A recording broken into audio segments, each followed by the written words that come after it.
संसद विघटन विरुद्ध अदालत जाने तयारीमा दिनभर विपक्षी गठबन्धनको दौडधुप। 149 बढी सांसदको हस्ताक्षर भएको दावी। भोलि अदालत जाने। राष्ट्रपतिको स्वविवेकीय अधिकारमा मुद्दा नलाग्ने प्रधानमन्त्री ओलीको दावी। कांग्रेस प्रचण्ड पथमा हिँडेको आरोप। आज 7,664 जना कोरोना मुक्त, 7,914 मा नयाँ संक्रमण पुष्टि।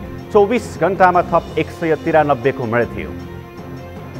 सरकारले प्रतिबद्धता अनुसार सर्वसाधारणलाई दिन सकेन कोरोना विरुद्धको खोप। वितरित खोप पनि पहुँचवालालाई मात्रै। र भारतमा कोरोना संक्रमण दर घट्दो, थप सतर्कता अपनाउन आग्रह। राजधानी दिल्लीमा जारी निषेधाज्ञा 1 हप्ता थपियो।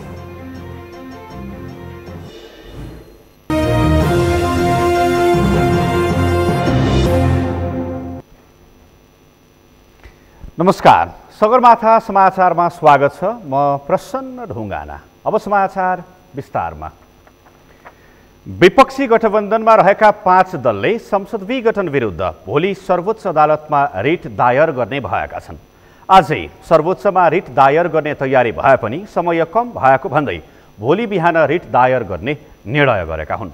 रिट निवेदनमा 149 जना सांसदहरूको हस्ताक्षर रहने नेताहरूको दावी छ। अमृतराज काफ्लेको रिपोर्ट। प्रतिनिधि सभाको असंवैधानिक तवरले विघटन गरिएको र प्रधानमन्त्री नियुक्ति गर्ने राष्ट्रपतिको कदम समेत गैर संवैधानिक भएको भन्दै विपक्षी गठबन्धनले कानुनी र राजनीतिक तरिकाले प्रतिवाद गर्ने निर्णय गरेको थियो। त्यही निर्णयअनुसार आइतबार सांसदहरूको नागरिकताको प्रतिलिपि सहित हस्ताक्षर सङ्कलन गरिएको छ। हस्ताक्षर सङ्कलन भए पनि रिटको मस्यौदा तयार भइ नसकेका कारण सोमबार बिहान मात्रै सर्वोच्चमा रिट दायर हुने भएको छ। माओवादी केन्द्रका अध्यक्ष प्रचण्डले 149 भन्दा बढी सांसदको हस्ताक्षर सङ्कलन भइसकेको दावी गरेका छन्। आज हामीले त्यो 149 प्लस अरू केही साथीहरू पनि थपिनु भएको छ। हामी रिटको तयारी भइराखेको छ। त्यो अन्तिम चाहिँ ड्राफ्ट चाहिँ अन्तिममा पुगेको छ। बेलुकासम्म त्यो टुङ्गिँदैछ। अनि फिजिकल्ली नै बहुमत उपस्थित भएर भोलि हामी अदालतमा रिट दर्ता गर्न जाने अन्तिम तयारी भएको छ। डकुमेन्टहरू, नागरिकता, त्यसको प्रतिलिपिहरू तयारी गर्ने काम करिब करिब सकिन लागेको छ। बेलुकासम्म सकिन्छ। आजै जाने हाम्रो विचार थियो, तर 3 बजिसक्यो डकुमेन्ट तयार गर्ने र यो नागरिकता प्रतिलिपि हस्ताक्षर सबै गर्नको लागि। त्यस कारण भोलि बिहान फर्स्ट आवरमा हामी अदालत जान्छौँ। तपाईँहरू कोही कन्फ्युजनमा नपर्नु होला। अस्ति 149 मा हस्ताक्षर नगर्ने मध्ये पनि केही सांसदहरू थपिनु भएको छ। नेपाली कांग्रेसका वरिष्ठ नेता रामचन्द्र पौडेलले सबैको हस्ताक्षर सङ्कलन भइरहेको र सोमबार बिहान 10 बजे रिट दर्ता गर्ने बताए। उनले सर्वोच्चमा दायर हुने रिटको मस्यौदा समेत अन्तिम चरणमा पुगेको बताएका छन्। होइन, सबै थोक पुगेको छ। अब त्यो 3 बजिहाल्यो ड्राफ्ट गर्दै अब त्यो ड्राफ्टलाई फाइनल गर्दाखेरिमा अब अहिले अलिकति 2-4 मिनट ढिलो भयो हुनाले भोलि 10 बजी होइन गरिसकेको छ। सबै सङ्कलन भइसकेको छ। हाम्रो 49 जनाको सबै भइसकेको छ। माओवादी केन्द्रका नेता वर्षमान पुनले सबैले हस्ताक्षर गरिसकेको र बहुमत पुगिसकेको दावी गरेका छन्। उनले नेकपा एमालेको माधव कुमार नेपाल समूहका सबै सांसदहरूले हस्ताक्षर गर्ने क्रम समेत जारी रहेको बताएका छन्। अदालतमा रिट दायर हुने विषय हस्ताक्षरका कारण नरोकिएको उनको भनाइ छ। सबैले गरिसकेका छ। पार्टीगत रूपले पनि सङ्ख्या पनि पर्याप्त पुगेको छ। तर चाहिँ त्यो चाहिँ काज अलिकति कम्प्लिट नभएको हुनाले भोलि 10 बजे दर्ता गर्ने गरी आजै सबै हस्ताक्षर सबै सकाइसक्यो। माओवादीको सबै भयो, अरू कङ्ग्रेसको सबैकै भयो। छैन, उहाँहरूको समस्या छैन। उहाँहरूको पनि भइसक्यो। गर्दै कुरो होइन नि, पुगिसकेको छ। बहुमत पुगेको छ, अझ बढ्छ। नेपाली कांग्रेसका नेता गगन थापाले कांग्रेसको तर्फबाट सबै जिल्ला र पालिकाहरूमा विपक्षी गठबन्धनका 5 राजनीतिक दलहरूसँग छलफल गरी राजनीतिक प्रतिरोधका कार्यक्रमहरू गर्न निर्देशन दिने सहमति भएको जानकारी दिएका छन्। आज हाम्रो पार्टीको तर्फबाट देशैभरिका सबै जिल्लाहरूमा र पालिकाहरूमा अहिले जुन राजनीतिक दलहरू हामीहरू यहाँ अहिले सँगै छौँ, तत्त ठाउँमा तत्त तहमा हाम्रो दलहरूलाई पनि 5वटा दललाई एक ठाउँमा आएर छलफल गर्ने कार्यक्रमहरू अहिलेको अवस्था हेरिकन कार्यक्रमहरू तय गर्ने र त्यो अनुसारले राजनीतिक प्रतिरोधको कार्यक्रम अगाडि लिएर जाँदाखेरि पनि तल आफ्नो कमिटीलाई निर्देशन दिने भन्ने हाम्रो बिचमा समझदारी भइसकेको छ।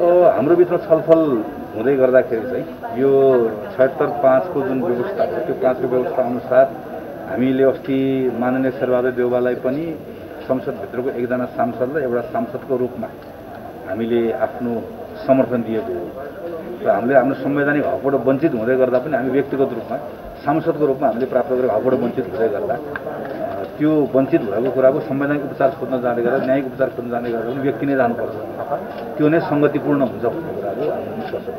नेकपा माओवादी केन्द्रका प्रवक्ता समेत रहेका नेता नारायण काजी श्रेष्ठले राष्ट्रपतिले संविधानको धारा 76(5) अन्तर्गतको सरकार बनाउन बहुमत सांसदको हस्ताक्षर दिँदा पनि त्यसलाई बेवास्ता गरेर संविधानको उल्लङ्घन गरिएको बताएका छन्। 76(3) को सरकारले पहिलो कुरो त विश्वासको मत लिनुपर्थ्यो। विश्वासको मत लिएर विश्वासको मत प्राप्त गर्नु भएन भने 5 मा जानुपर्छ। किन विश्वासको मत नै लिनु भएन। दोस्रो कुरा विश्वासको मत नलिएर म विश्वासको मत लिन्न, म फेल हुन्छु भन्ने मलाई थाहा छ भनेर राजीनामा दिएको भएको भए पनि 5 मा जानुपर्थ्यो। पहिलो कुरो त प्रधानमन्त्रीले त्यो प्रक्रिया नै पुरा गर्नुभयो होइन। त्यस पछाडि राष्ट्रपतिले 76(5) अन्तर्गतको सरकार बनाउन बहुमत सांसदको हस्ताक्षर दिँदै पनि उहाँले चाहिँ त्यसलाई व्यवस्था गर्नुभयो। त्यो चाहिँ खुला संविधानको उल्लङ्घन हो।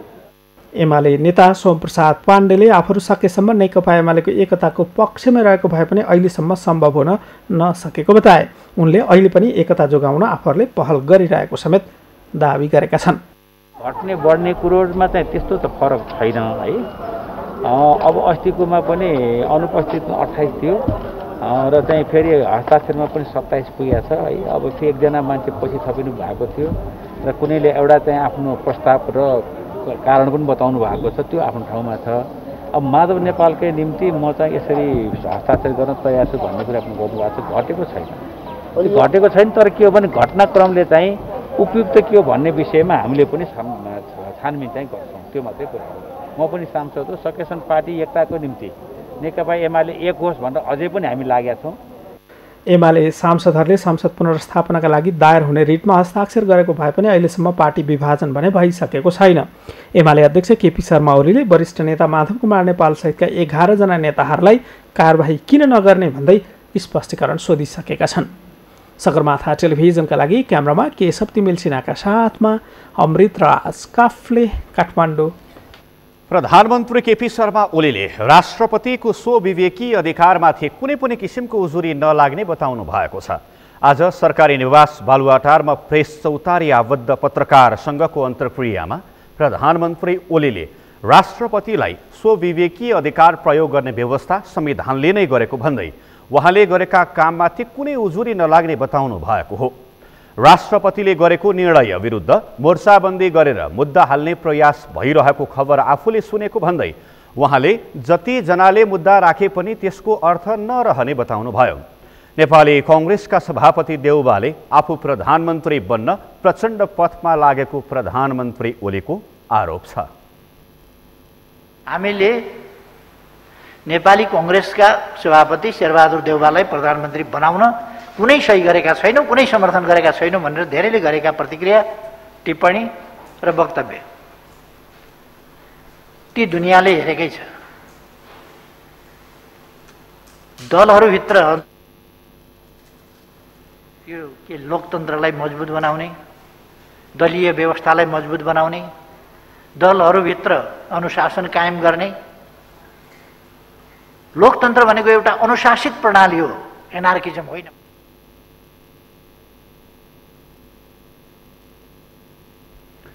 लोकतान्त्रिक व्यवस्थामा दलीय अनुशासन हुनुपर्ने भन्दै उहाँले त्यस बाहिर जाने छुट कसैलाई नभएको उल्लेख गर्नुभयो।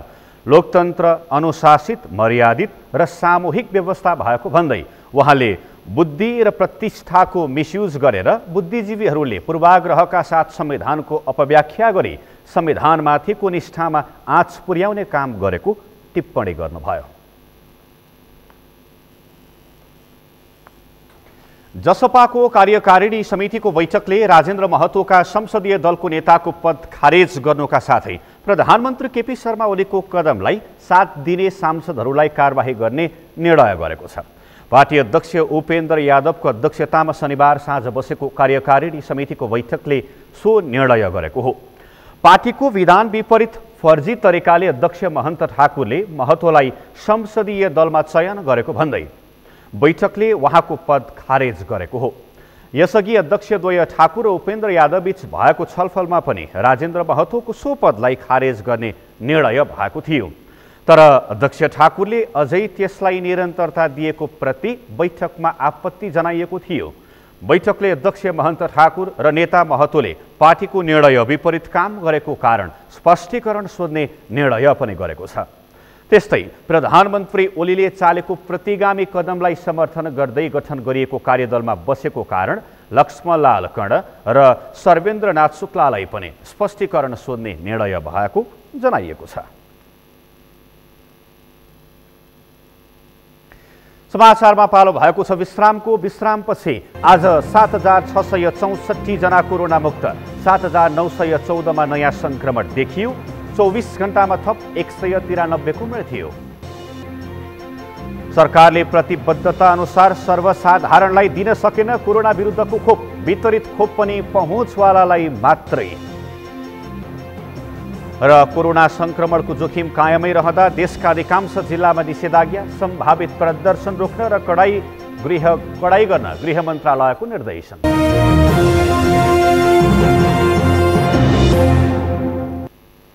विश्रामपछि पुनः स्वागत छ। अब बाँकी समाचार। नेपालमा आज थप 7,914 जनामा कोरोना पुष्टि भएको छ। देशभर गरिएको 18,965 पीसीआरका क्रममा 7,598 र 931 एन्टिजेन टेस्ट गर्दा 316 जनामा संक्रमण पुष्टि भएको स्वास्थ्य तथा जनसङ्ख्या मन्त्रालयले जनाएको छ। नयाँ संक्रमित मध्ये 2,821 काठमाडौँ उपत्यकाका छन्। यो सँगै नेपालमा कोरोना संक्रमितको संख्या 5,13,241 पुगेको छ।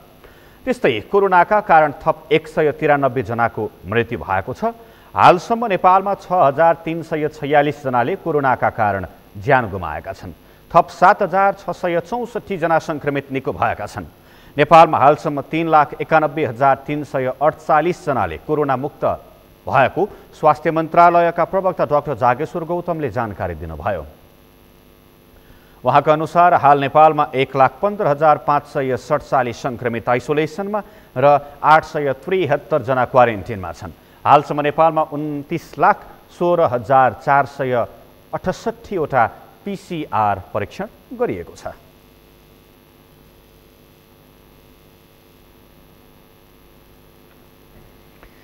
निःशुल्क दिने भनेर प्रधानमन्त्रीको प्रतिबद्धतासहित सुरु भएको कोरोना विरुद्धको खोप अभियानले गति लिन सकेको छैन। बारम्बार विवादमा पर्दै आएको अभियान कहिले रोकिने त कहिले पहुँचवालाले मात्र पाउने गरेका छन्। अझ पहिलो डोज लगाएका ज्येष्ठ नागरिकले त दोस्रो डोज कहिले पाउने भन्नेमा नै अन्यल छ। पुष्कर खतिवडाको रिपोर्ट। नेपालमा बारम्बार विवादको पगरी गुत्दै आएको कोरोना भाइरस विरुद्धको खोप अभियानमा फेरि नयाँ ट्विस्ट आएको छ। जारी खोप लगाउन आम सर्वसाधारण तथा निमुखा वर्गले भन्दा पनि पहुँच र पावरमा रहेकाहरूले पाउने गरेको चर्चा यो बेला चुलिएको छ। कहिले भारत त कहिले चीनको अनुदानमा आएको खोप निशुल्क दिने भनिए पनि यसले गति लिन सकेको छैन। सरकारले निशुल्क वितरण गर्दै आएको खोपमा पनि पहुँचवालाकै दबदबा छ। अनिवार्य ठानिएका वा लक्षित समूहलाई दिइनुपर्ने खोप पनि पहुँचवालाले मात्र पाएको कतिपय जनस्वास्थ्यविदहरू बताउँछन्। सुरुवाती चरण त एकदमै राम्रो थियो। बिचमा यो भेरोस सेल आएपछि अलिकति यताउति अलमल भयो हो कि भन्ने शङ्का गर्ने ठाउँहरू छन्। अब म आफै पनि गएर मैले हेरेको त छैन। तर अब भनौँ न 55 वर्षभन्दा मान्छेको समूहले भन्दा छिटो 18 वर्षको समूहले कसरी पायो, केही व्यक्तिले कसरी पायो, अरूले किन पाएन भने प्रश्नको जवाब त होला नि त होइन। हो त्यहाँ प्रश्न गर्ने ठाउँहरू चाहिँ छन् कि शङ्का गर्न किन सकिन्छ भन्दा म फेरि पनि भन्छु हेर्नुहोस्, जब काठमाडौँमा मात्रै दिएको छ होला त्यो आफ्नो तर्क होला, त्यसको लाइटलाई ठिकै होला, थोरै मात्रा थियो काठमाडौँमा दियो भन्ने। अब काठमाडौँमा पनि मैले चिनेको कतिजना 55 वर्ष भएका भन्दा माथिको मैले पाउनु भएको छैन। तर 20 वर्षका 18 वर्षका 30 वर्षका मान्छेले भगाभग पाइरहनु भएको छ। भनेपछि झन् एकदम जोखिम समूहले नपाएर अन्य कम जोखिम समूहले पाउनु चाहिँ कसरी भयो भन्ने कुरा चाहिँ सोच्न लायक छ। त्यो प्रश्न गर्ने त ठाउँ छ नि। हेर्नुहोस्, अहिले काठमाडौँ उपत्यका सहित आसपासका केही जिल्लामा मात्र खोप अभियान जारी छ। तर यो बेला देशका अन्य जिल्लाहरूमा खोप लगाइएको छैन। यसरी किन खोपमा विभेद गरियो अनि के खोप पहुँचवाला वा शक्तिवालाहरूलाई मात्रै लगाइँदैछ त? यस विषयमा बुझ्न आज हामी रिपोर्टिङको क्रममा स्वास्थ्य मन्त्रालय आइपुगेका छौँ। स्वास्थ्य तथा जनसङ्ख्या मन्त्रालयमा हामीले सहप्रवक्ता डाक्टर समीर कुमार अधिकारीलाई प्रश्न गर्यौं, किन अहिले खोपमा विभेद गरिएको हो? के यो खोप पहुँचवालालाई मात्रै दिने हो त? अहिले पछिल्लो समय हामीले मित्र राष्ट्र चीनबाट प्राप्त भएको खोप देशैभरि लैजान सक्ने गरी हामीसँग त्यो मात्रामा थिएन। हामीसँग थोरै खोप थियो। त्यो खोपको हामीले लगत्तै दोस्रो मात्रा पनि लगाउनु पर्ने थियो। त्यसको खोप दोस्रो मात्रा लगाउने समयावधि जम्मा 4 हप्ताको थियो। त्यही भएर हामीले अलि बढी जनघनत्व भएको र चीन जानुपर्ने आउनुपर्ने व्यक्तिहरू जो बढी त्यससँग सम्बन्धित हुन्छ, पेसा व्यवसाय आदि कारणहरूले, त्यस्ता व्यक्तिहरूलाई लक्षित गरेर खोप लगाउनु पर्ने हाम्रो प्राथमिकता पर्यो त्यो पछिल्लो खोप चरणमा। त्यही भएर हामीले काठमाडौँ उपत्यकाका 3वटा जिल्ला काभ्रे, सिन्धुपाल्चोक, रसुवा, नुवाकोट यी जिल्लाहरूमा खोप केन्द्र राखेर हामीले पछिल्लो चरणको खोप लगायौँ। हामीसँग खोप देशैव्यापी रूपमा लगाउन सक्ने अवस्था हुँदा हामी त्यसै अनुसार अगाडि जान्छौँ नै। यसमा कुनै पहुँचवाला वर्ग, कुनै वर्ग विशेषलाई भनेर गरिएको होइन। जनघनत्व बढी भएको ठाउँहरूमा सङ्क्रमण हुने सम्भावना एकदमै बढी हुन्छ, सङ्क्रमणको चक्र पनि बढी फैलिने हुन्छ। यस्तो अवस्थामा त्यो ठाउँहरूलाई अलि बढी विशेष ध्यान दिनुपर्ने हुन्छ भने अर्को हामीसँग जम्मा भएको 8 लाख खोप जम्मा हामीले 4 लाखलाई लगाउन सक्थ्यौँ। त्यसबाट पनि वेस्टेज हुने सम्भावनाहरू हुन्थ्यो। हामीले 3.5 देखि 4 लाख बढीमा लगाउन सक्ने अवस्थालाई मध्यनजर गरेर यी जिल्लाहरूमा मात्रै केन्द्रित गरिएको हो, यसमा अन्यथा होइन। डाक्टर अधिकारीको जवाब अनुसार अहिले सरकार र मन्त्रालयको स्वामित्वमा धेरै खोप छैन। भएका खोप सम्भव भएको क्षेत्रमा मात्र दिइँदै आएको छ। खोपको पर्याप्त व्यवस्थाका लागि सरकारले मित्र राष्ट्रहरूसँग सहयोग मागिरहेको छ। त्यसबाट पनि खोप परिपूर्ति हुने सरकारी अधिकारीहरू बताउँछन्। संयुक्त अधिराज्यमा प्रयोग भइरहेको भ्याक्सिन भनेको अस्ट्राजेनेकाको त्यही भ्याक्सिन नै हो, जुन हामीले पहिलो मात्रा लगाएका छौँ। धेरैले दोस्रो मात्रा पनि लगाएका पनि छौँ। सोही भ्याक्सिन उहाँहरूले दिने भन्ने छलफल र अनौपचारिक औपचारिक कुराकानीमा भइरहेको कुरा हो। माघ 14 गतेदेखि सरकारले सुरु गरेको निशुल्क खोप अभियान अन्तर्गत प्राथमिकताका आधारमा पहिलो डोज खोप लगाएका ज्येष्ठ नागरिकले अहिलेसम्म दोस्रो डोज खोप लगाउन पाएका छैनन्। अब उनीहरूले दोस्रो डोज खोप कहिले पाउँछन्? फेरि मन्त्रालयका सहप्रवक्ता डाक्टर अधिकारी, एउटै उसले बनाएको खोप भएको हुनाले हामीलाई त्यसको दोस्रो मात्रा लगाउनलाई समस्या हुँदैन। त्यो खोप हामी कहाँ आइपुग्यो भने हामीले तत्कालै सुरु गर्न सक्छौँ। खोप ल्याउने सन्दर्भमा हामीले धेरै प्रक्रियाहरू, अघि पनि भने मैले, धेरै प्रक्रियाहरू, धेरै बाटोहरू र मा कुराकानी भएको छ, धेरै तरिकाले छलफलहरू पनि भएको छ। हामीले लगाउन सक्ने गरी व्यवस्था गर्नुपर्छ भनेर उच्च प्राथमिकताका साथ काम भइरहेको छ। आशा गरौँ यसले चाँडै नै प्रगति पाउँछ र हामीले खोप लगाउन पाउँछौँ। सम्पूर्ण नेपालीलाई 3 महिनाभित्रै निशुल्क खोप दिने भनेर सरकारले खोप अभियान सुरु गर्यो र प्रधानमन्त्री केपी शर्मा ओलीले प्रतिबद्धता पनि गरे। तर पहिलो डोजको खोप दिएका ज्येष्ठ नागरिकलाई दोस्रो डोजको खोप दिन सकिएको छैन। तर यसमा रोचक के छ भने त्यही खोप ल्याउन कहिले कमिसन मागेर रोक्नेलाई नै कहिले नेपालमा खोप बेच्ने अनुमति सरकारले दियो। यति मात्र होइन, पहिलो डोज खोप दिएका ज्येष्ठ नागरिकलाई दोस्रो डोजको खोप दिन नसकिरहेको बेला सरकार पनि खोप ल्याउने पहलमा भन्दा चुनाव गर्ने र खर्च बढाउनेतर्फ अगाडि बढेको छ। यस्तोमा कोरोना कहरका बीचमा नेपालीले ज्यान गुमाउनु र सङ्क्रमित हुनुपर्ने बाध्यता छ। सगरमाथा टेलिभिजनका लागि क्यामेरामा सुरेन्द्र राउतका साथमा पुष्कर खतिवडा। कोरोना संक्रमितको संख्या बढ्दै जाँदा सरकारले संक्रमितको उपचारका लागि डेडिकेटेड अस्पतालको संख्या पनि बढाउँदै लगेको छ। सुरुवातमा केही सरकारी सामुदायिक अस्पतालमा मात्र सीमित हुने गरेको कोरोनाको उपचार यो बेला 4 दर्जन भन्दा बढी निजी अस्पतालसँगको सहकार्यमा पनि निःशुल्क उपचार हुन थालेको छ। अमृत ढकालको रिपोर्ट। सरकारले निजी अस्पतालसँग पनि सम्झौता गरेको कोरोना संक्रमितको निःशुल्क उपचार सुरु गरेको छ। यसअघि सरकारी र सामुदायिक अस्पतालमा मात्र निःशुल्क उपचार हुँदै आएकोमा अहिले कतिपय निजी अस्पतालसँग पनि संक्रमितको निःशुल्क उपचारका लागि सम्झौता भएको हो। देशभर संक्रमितको निःशुल्क उपचार हुने अस्पतालको संख्या 4 दर्जन भन्दा बढी पुगेको छ। कोभिड-19 संक्रमित हुनुभएका सबै नेपालीहरूलाई सरकारले निःशुल्क परीक्षण र उपचारको व्यवस्था गरेको छ।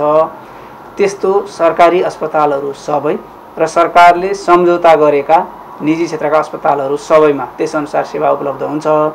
सरकारसँग सम्झौता भएका अस्पतालले संक्रमित र तिनका आफन्तबाट रकम असुल्न पाउँदैनन्।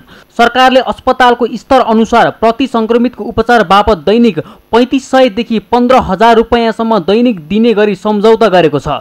सरकारले प्रदेश 1 मा नोबेल मेडिकल कलेज तथा शिक्षण अस्पताल, प्रदेश 2 मा नेशनल मेडिकल कलेज वीरगञ्ज र जानकी मेडिकल कलेज जनकपुरमा निःशुल्क उपचारको व्यवस्था गरेको छ।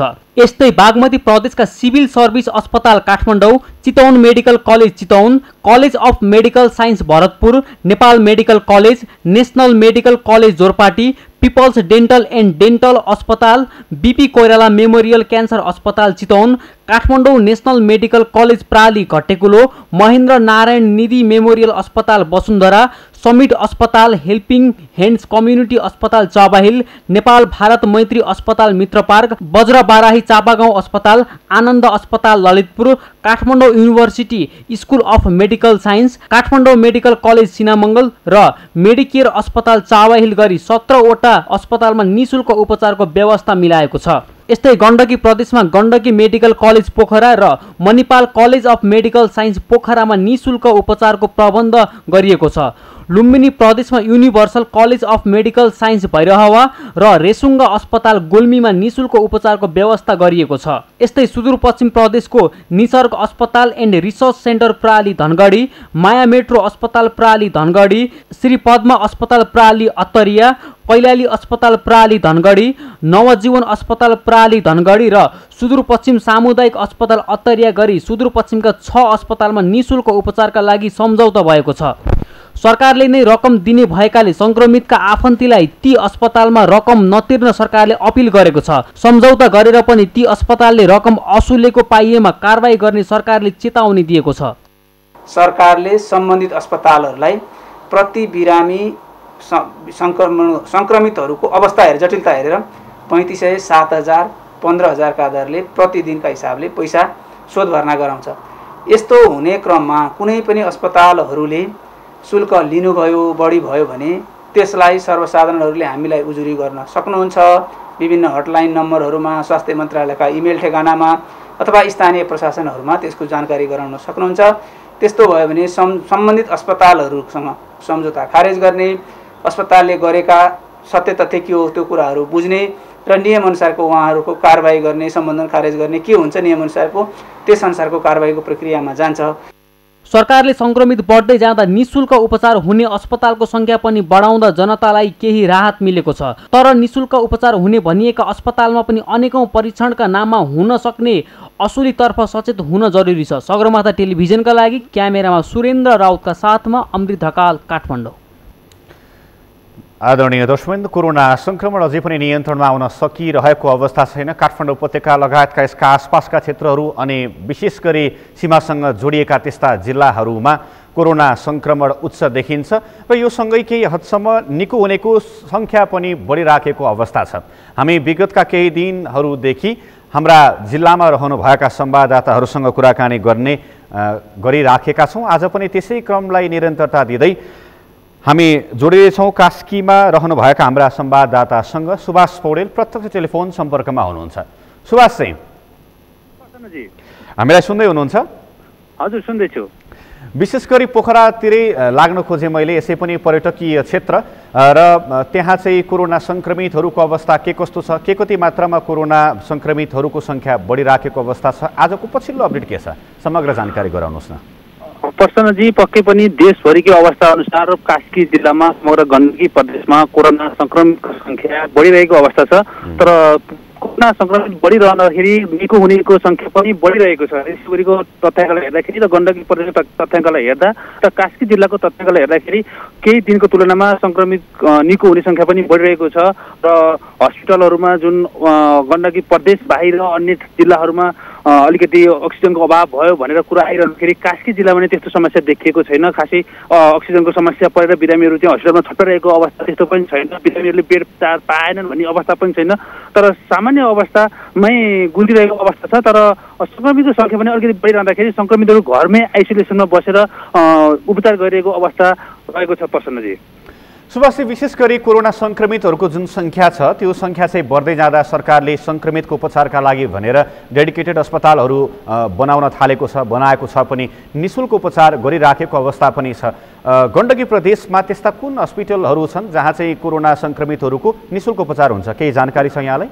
प्रशान्तजी पोखरामा गण्डकी प्रदेशभरिकै लागि भनेर चाहिँ पश्चिमाञ्चल क्षेत्रीय अस्पताललाई र मणिपाल अस्पताललाई चाहिँ निःशुल्क अस्पताल भनेर सुनेको छ र त्यस ठाउँमा चाहिँ उपचार गर्नको लागि कोरोनाको बिरामीहरू उपचार गर्दा चाहिँ निःशुल्क उपचार हुन्छ भनेर सरकारले भनेको छ र गण्डकी प्रदेश सरकारले त्यही अनुसार लागू गरेको अवस्था छ र बिरामीहरू त्यहाँ जाँदाखेरि चाहिँ पैसा तिर्नु पर्दैन, तपाईँहरूको उपचार चाहिँ निःशुल्क हुन्छ भनेर राज्यले भनेको अवस्था छ र बिरामीहरू पनि त्यहीँ गएर उपचार गरिरहेको अवस्था छ। तर ती बाहेक अन्य अस्पतालहरूमा चाहिँ चरम रूपमा चाहिँ धेरै तौरको मूल्य लिएर चाहिँ बिरामीहरू चाहिँ जुन अहिलेपछि तिर्ने मूल्य छ त्योभन्दा धेरै चरको मूल्य तिर्न पर्यो भनेर धेरै गुनासोहरू आइरहेको अवस्था चाहिँ छ प्रसन्नजी।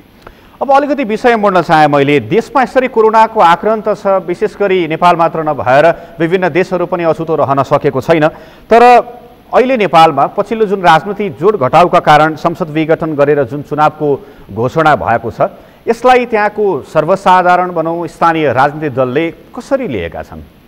मैले यिनी विषयमा पनि आज धेरैजनासँग कुराकानी पनि गरेको थिएँ प्रसन्नजी। धेरै मानिसहरूबाट चाहिँ मैले के सुनाएँ, देश यस्तो आक्रान्त अवस्थामा छ, देशले जनताहरू चाहिँ कसरी कोरोनाबाट मुक्त पाइएला, राज्यले के हामीलाई आधार दिए हुन्थ्यो भनेर जनताहरू चाहिँ राज्यबाट के आश गर्न खोजिरहेको अवस्थामा फेरि माथि राजनीतिक खिचतानी कुर्सीको आफ्नो पोल्टामा पार्न खोज्ने नेताहरूको दाउपेचको कारणले गर्दाखेरि जनताहरू अलिकति निराश भएको हामीले पाएका छौँ र विशेष गरी हामीले नेपाल कम्युनिस्ट पार्टी एमाले समर्थक विशेष गरी केपी ओली समर्थनका राजनीतिक दलका नेताहरू चाहिँ अहिलेको वर्तमान सरकारलाई रूपमा बोलेको हामीले पाइयो भने अन्य राजनीतिक दलका नेताहरू अन्य स्थानीय राजनीतिकहरू चाहिँ यस अहिले गरेको प्रधानमन्त्रीको कदम विरुद्ध चाहिँ आवाज दिएको हामीले पाइरहेका छौँ। विशेष गरी अहिले गण्डकी प्रदेशलाई हामीले हेर्दाखेरि मुख्यमन्त्री पृथ्वी सुब्बा गुरुङ पनि केपी शर्मा ओली पछि लाइनकै भएको कारणले गर्दाखेरि गण्डकी प्रदेशका सरकारका मन्त्री पनि अहिलेको सरकारको समर्थनमा हो कि भन्ने हामीले आवाज पाइरहेका छौँ। तर आम जुन सर्वसाधारण मानिसहरू हुनुहुन्छ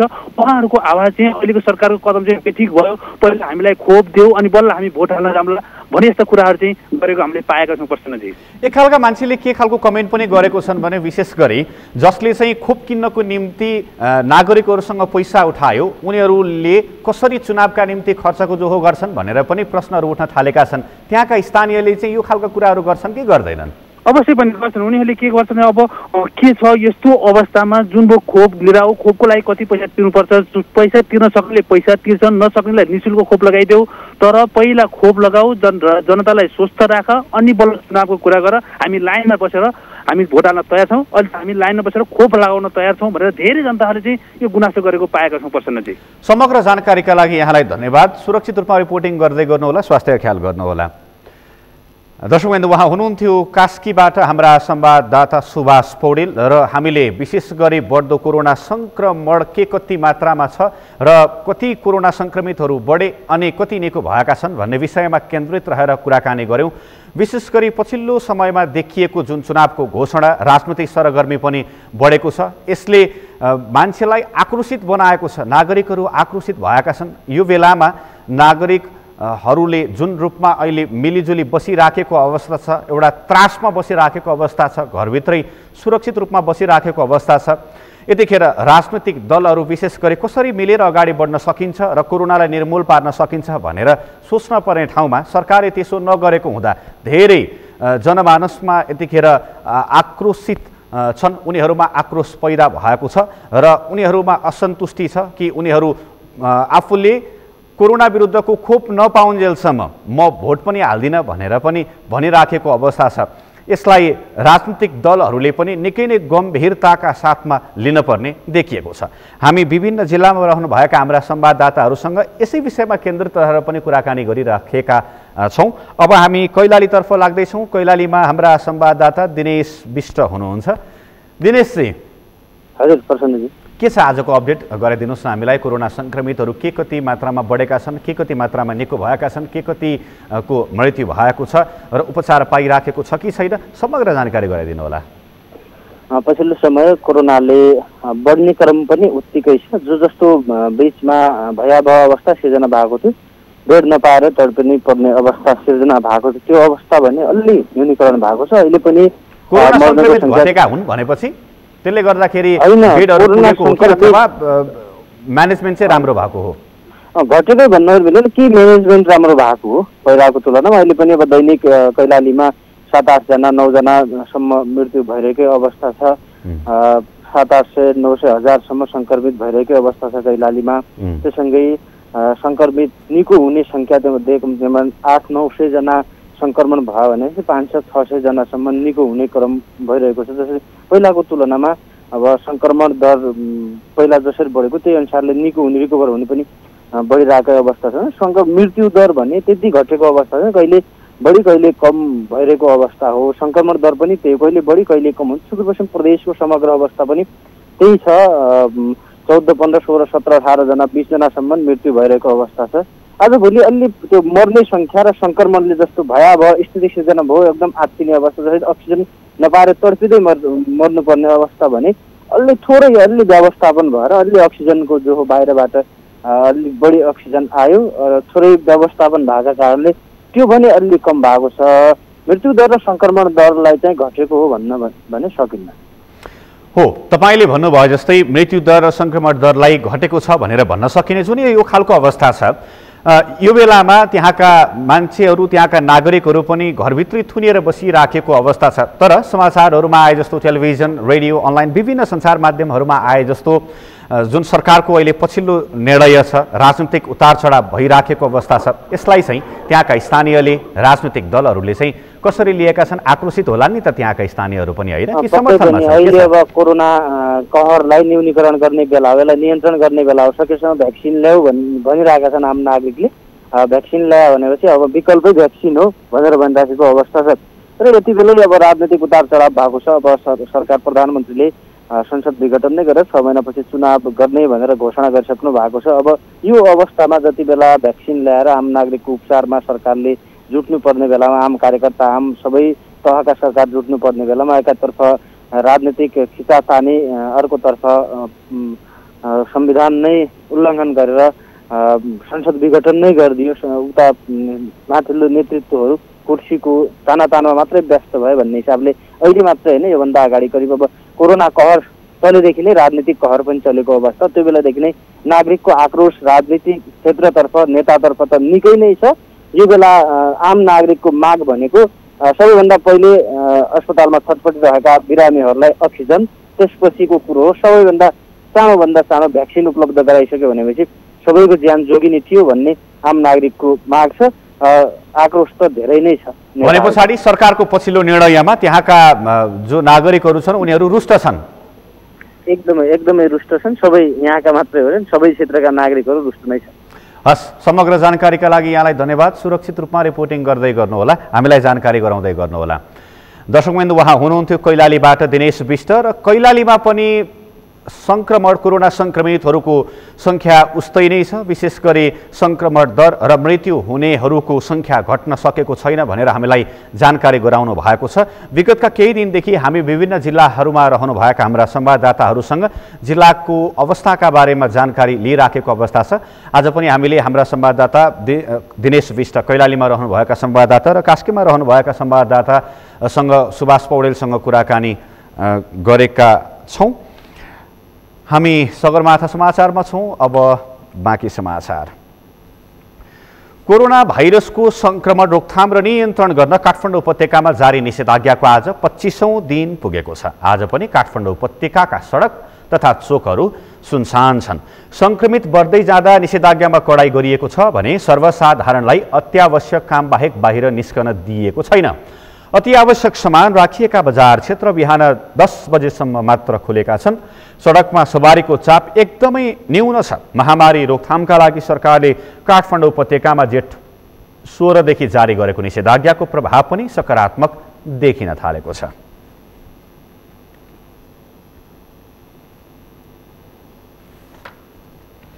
सरकारले देशभरि निषेधाज्ञामा कडाई गर्न निर्देशन दिएको छ। विकसित घटनाक्रमलाई मध्यनजर गर्दै भिडभाड नियन्त्रणका लागि गृह मन्त्रालयले यस्तो निर्देशन दिएको हो। गृह सचिव महेश्वर नेउपानेले कोरोना कोभिड-19 सङ्कट व्यवस्थापन सम्बन्धमा जारी भएको अध्यादेशको कडाईका साथ कार्यान्वयन गर्न सुरक्षा प्रमुखहरूलाई निर्देशन दिनुभयो। निषेधाज्ञा कार्यान्वयनमा बाधा अवरोध गर्नेलाई 1 वर्षसम्म कैद र 5 लाख वा दुवै सजाय गर्न सक्ने व्यवस्था गरिएको छ। सोही अनुसार कार्यान्वयन गर्न मन्त्रालयले 77 वटै जिल्ला प्रशासन कार्यालयहरूलाई परिपत्र गरेको छ।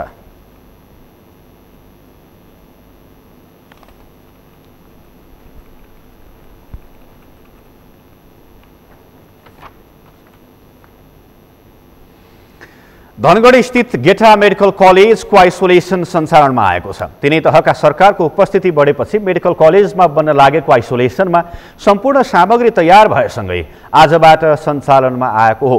यस क्षेत्रका 3वटा स्थानीय तहबाट स्वास्थ्यकर्मी खटिएका छन् भने हाललाई 50 बेड तयार गरेर अक्सिजन समेत तयारी अवस्थामा राखिएको छ। कैलालीबाट दिनेश विष्टको रिपोर्ट।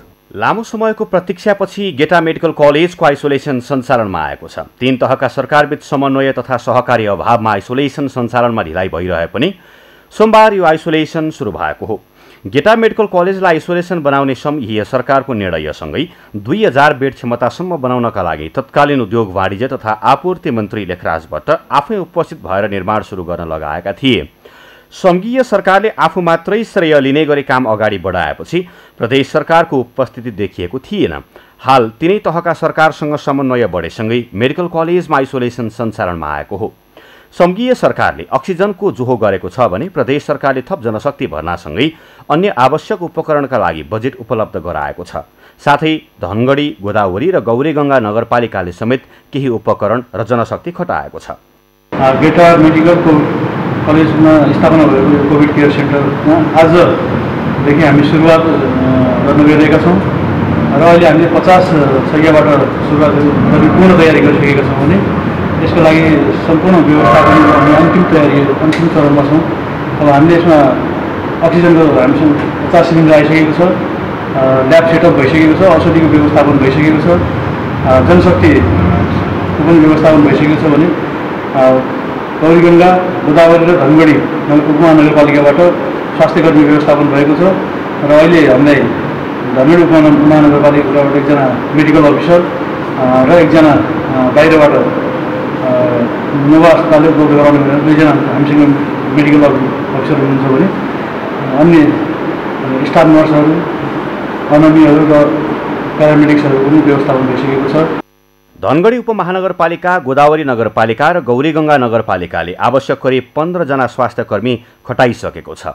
सोमबार दिउँसो मात्रै तयार भएको आइसोलेसनमा बिरामी भर्ना नभइसके पनि अस्पताल जान पर्ने अवस्थाको बिरामीलाई उपचारका लागि आउन आग्रह गरिएको छ। अक्सिजन सहायताबाट उपचार गरिने बिरामीहरूलाई गेटा मेडिकल कलेजमा राख्ने र आइसियु भेन्टिलेटरको सहायता आवश्यक परे सेती तथा मालाखेती अस्पताल पठाइने जनाइएको छ। हाललाई 50 बेडबाट सुरु गरिएको आइसोलेसन बिस्तारै बढाउँदै लैजाने जनाइएको छ। साथै आवश्यक जनशक्ति समेत थप हुने प्रक्रियामा छ। गेटामा अहिले हामीले जो कोभिड-19 को केयर सेन्टर स्थापना गरिरहेका छौँ, यसको उद्देश्य चाहिँ खास गरी के हो भन्दाखेरि चाहिँ हाम्रो अहिले सुदूरपश्चिममा कोभिड-19 को महामारी अत्यन्त तीव्र रूपमा अत्यन्त चाहिँ डरलाग्दो तरिकाले फैलिरहेको हुनाले र हामीसँग योभन्दा अगाडि भएका विद्यमान शय्याहरू अपुग भएका देखिन्छन्। यहाँहरूले पनि देख्न सक्नुहुन्छ हामी प्रादेशिक अस्पताल सेतीको बाहिरपट्टि पालमा बिरामी राखेर उपचार गर्नुपर्ने कन्डिसन भएको छ।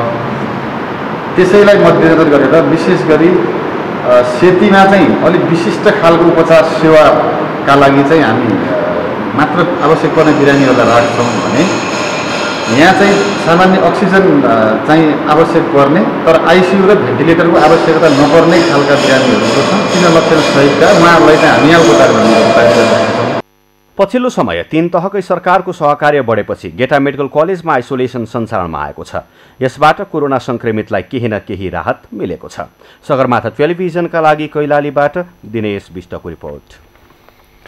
नक्कली सेनिटाइजर उत्पादन गरी बिक्री वितरण गर्ने एक कारखानामा प्रहरीले छापा मारेको छ। अवैधानिक रूपमा चलाइरहेको र स्वास्थ्यको मापदण्ड विपरीत उत्पादन गरिएको नक्कली सेनिटाइजर उत्पादन गरी बिक्री वितरण गर्ने ललितपुरको महालक्ष्मी नगरपालिका वडा नम्बर 4 इमाडोल शीतल हाइटमा रहेको कारखानामा प्रहरीले छापा मारेको हो। महानगरीय अपराध महाशाखाको टोलीले कारखाना सञ्चालक आशिष प्याकुरेललाई नियन्त्रणमा लिएको छ। त्यस्तै कारखानाबाट तयारी अवस्थामा रहेको सेनिटाइजर उत्पादनका लागि आवश्यक पर्ने कच्चा पदार्थ लगायतको सामग्रीहरू पनि नियन्त्रणमा लिएको महानगरीय अपराध महाशाखाका वरिष्ठ प्रहरी उपरीक्षक चन्द्र कुवेर खापुङले जानकारी दिनुभयो।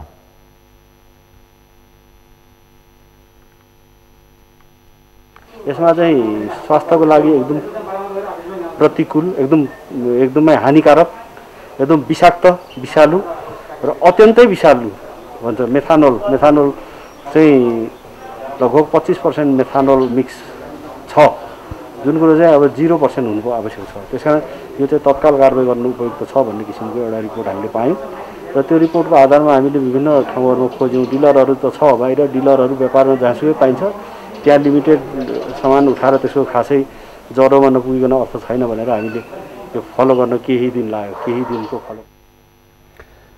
एसएसपी खापुङले उत्पादित सेनिटाइजर ल्याब टेस्ट गर्दा स्वास्थ्यका लागि अत्यन्तै हानिकारक र विषाक्त पाइएको पनि बताउनुभयो। दोषी उप कानुनी कारबाही अगाडि बढाइने उहाँको भनाइ छ। सो कारखाना लगायत मुख्य डिलर र सप्लायरलाई पनि नियन्त्रणमा लिएको उहाँले जानकारी दिनुभयो।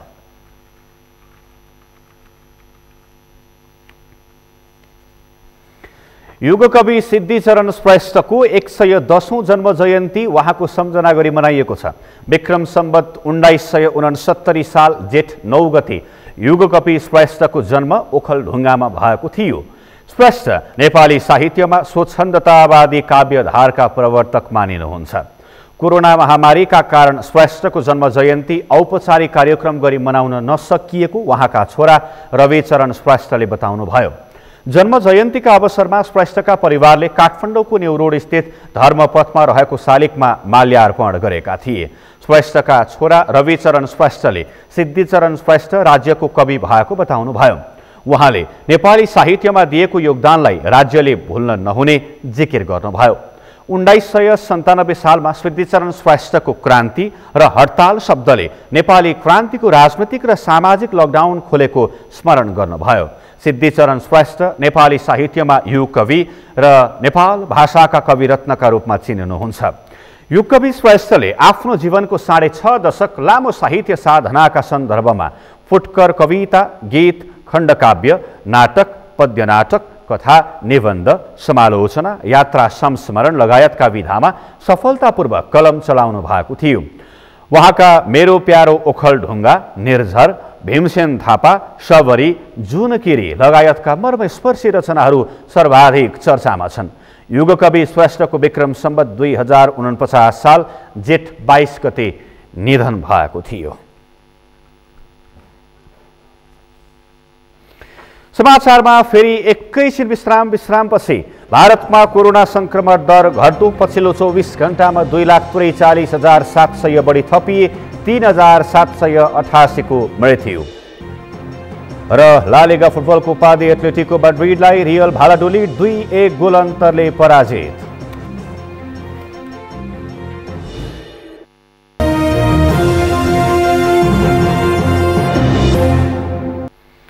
समाचारको अन्त्यमा प्रमुख समाचार फेरि एकपटक। संसद विघटन विरुद्ध अदालत जाने तयारीमा दिनभर विपक्षी गठबन्धनको दौडधुप।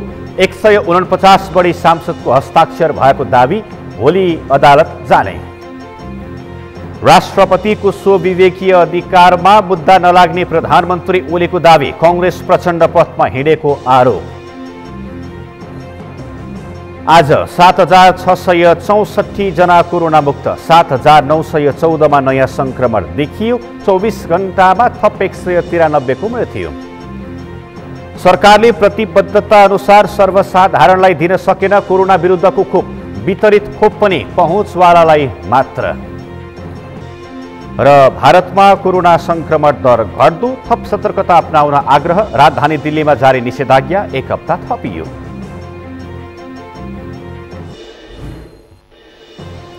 हौस् त सगरमाथा समाचार अहिलेलाई सकियो। तपाईँ समाचार बुलेटिनका साथै सगरमाथा टेलिभिजनका सम्पूर्ण कार्यक्रम www.sagarmatha.tv मा पनि पढ्न र हेर्न सक्नुहुनेछ। साथै युट्युबमा youtube.com/sagarmatha.tv नेपालमा हेर्न सक्नुहुनेछ। तपाईँ हामीलाई फेसबुकमा पनि facebook.com/yestv नेपालमा फलो गर्न सक्नुहुनेछ। समाचारको शिखर, नेपालको गौरव, नेपालको पहिलो न्युज च्यानल सगरमाथा टेलिभिजन हेर्दै गर्नुहोला। नमस्कार।